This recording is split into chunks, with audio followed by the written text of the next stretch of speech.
През последните 6 години проведохте множество експерименти, за да откриете най-добрия начин за управление на устойчивите плевели. Какви изводи направихте? Борбата с устойчивите плевели е наистина комплексна и изисква комбинирането на различни стратегии.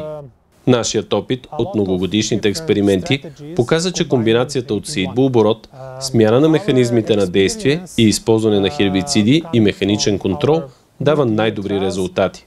С гордост можем да кажем, че успяхме почти напълно да контролираме популацията на устойчивия баур.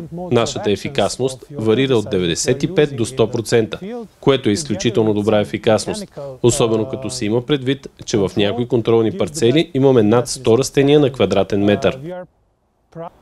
Споменахте сеитбооборот като първа стъпка. Ако говорим конкретно за контрола на баур в царевица, за който разработвахме тези системи, трябва да обърнете внимание на самия плевел. Баура произвежда както семена, така и ризоми под земята, което представлява сериозен проблем.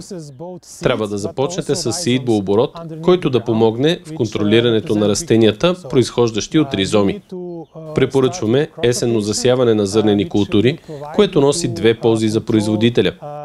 Зърнените култури физически блокират растежа на баура през пролетта, а след жатвата позволяват на производителя да направи пръскания на растенията, произхождащи от ризоми с Roundup. Roundup е познат продукт, марка на Bayer, и благодарение на своята формулация може много бързо да се разпредели през растението, достигайки до всички части на ризомите, за да ги унищожи.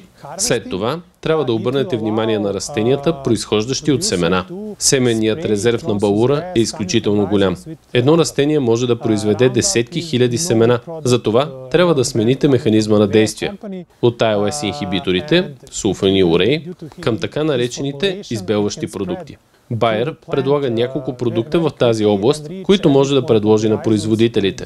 Ние тествахме Merlin-Flex, Capreno, Adengo и Laudis. И всички тези продукти имат своето място в интегрираната система за управление на плевелите. Някакви заключителни думи?